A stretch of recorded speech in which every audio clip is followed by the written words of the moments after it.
قوم آج 77واں یوم آزادی ملی جوش و جذبے سے منا رہی ہے۔ دن کا آغاز توپوں کی سلامی سے ہوا۔ وفاقی دارالحکومت میں 31 اور صوبائی دارالحکومتوں میں 21 توپوں کی سلامی دی گئی۔ فضا پاکستان زندہ باد کے نعروں سے گونج اٹھی۔ نماز فجر کے بعد ملک کی سالمیت اور خوشحالی کے لیے خصوصی دعائیں۔ ملک کا بچہ بچہ وطن کی محبت سے سرشار۔ پورا ملک قومی پرچم کے رنگ میں رنگ گیا۔ ہر طرف قومی پرچموں کی بہار۔ فضا میں ملی نغموں کی گونج۔ کراچی میں مزار قائد پر گارڈ تبدیلی کی پروقار تقریب۔ پرچم کشائی کی مرکزی تقریب اسلام آباد میں منعقد ہوگی۔ یہ ہاتھوں میں سبز نشان، استادائے عقیدت بحری جوان، بابائے ملت دیکھ رہے ہیں جن سے روشن پاکستان۔ یہ نوجوان، ان کے حوصلے کتنے بلند ہیں۔ جس طرح قیام پاکستان کے وقت ہمارے اجداد نے متعدد مشکلات کا سامنا کیا، اسی طرح ہم نے اپنے ارتقائی دور میں خاص طور پر ماضی قریب میں متعدد چیلنجز کا بخوبی مقابلہ کیا۔ الحمدللہ کسی بھی مشکل نے ہمارے عزم اور ارادے کو کمزور نہیں کیا۔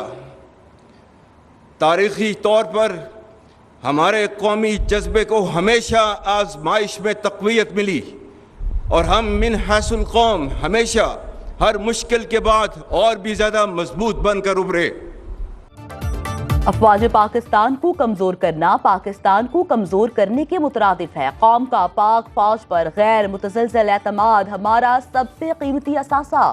کوئی منفی قوت اعتماد اور محبت کے اس رشتے کو کمزور نہیں کر سکی، نہ کبھی کر سکے گی۔ افواج پاکستان نے ملک کے اندرونی اور بیرونی دفاع کی قسم کھا رکھی ہے۔ Army chief general Asim Munir کا پاکستان ملٹری اکیڈمی کاکول میں آزادی پریڈ سے خطاب۔ سپاہ سالار نے واضح کیا کہ ہم ہر مشکل کے بعد مزید مضبوط بن کر ابھرے ہیں، کسی صورت اپنی قربانیوں کو رائیگاں نہیں جانے دیں گے۔ خیبر پختونخوا میں بالخصوص فتنہ خارج کی صورت میں دہشت گردی نے دوبارہ سر اٹھایا۔ سرکوبی کے لیے پاک فوج سمیت سیکیورٹی ادارے برسرے پیکار ہیں۔ افغانستان فتنہ خارج کا قلع قمع کرنے میں ہمارا ساتھ دے، آرمی چیف کا برادر ہمسایہ ملک کو پیغام۔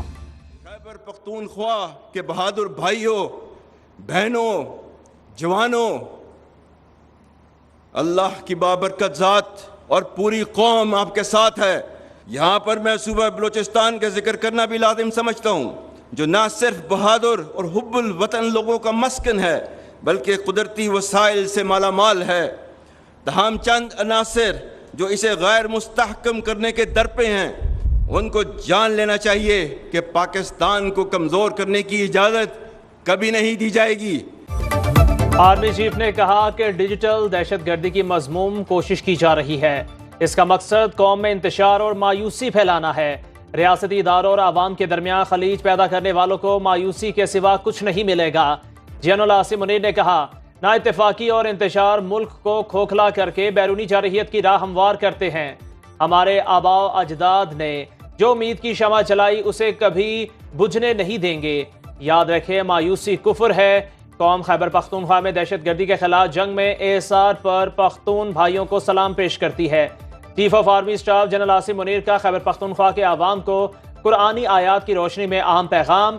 کا بلوچستان کو غیر مستحکم کرنے والے چند عناصر کو جان لینا چاہیے، پاکستان کو کمزور کرنے کی اجازت کبھی نہیں دی جائے گی۔ سپاہ سالار کا بلوچستان کی سالمیت کے لیے پاک فوج کے کلیدی کردار ادا کرتے رہنے کا عزم۔ صدر مملکت اور وزیر اعظم کی یوم آزادی پر قوم کو مبارکباد۔ صدر آصف علی زرداری نے اپنے پیغام میں کہا، جشن آزادی پر عوامی ترقی کے لیے کام کرنے کا عہد کریں، پاکستان کو ایک خوشحال ملک بنائیں گے۔ چیلنجز سے نمٹنے کے لیے اختلافات کو بالائے طاق رکھ کر کام کرنا ہوگا۔ وزیر اعظم شہباز شریف نے کہا، قوم تحریک پاکستان کے ہیروز کو خراج عقیدت پیش کرتی ہے۔ ہمارے آباء و اجداد نے کروڑوں مسلمانوں کے لیے آزاد مملکت کے قیام کے لیے انتھک محنت کی۔ اے وطن تو سلامت رہے، مانگ تیری ستائش سے بھر دیں گے۔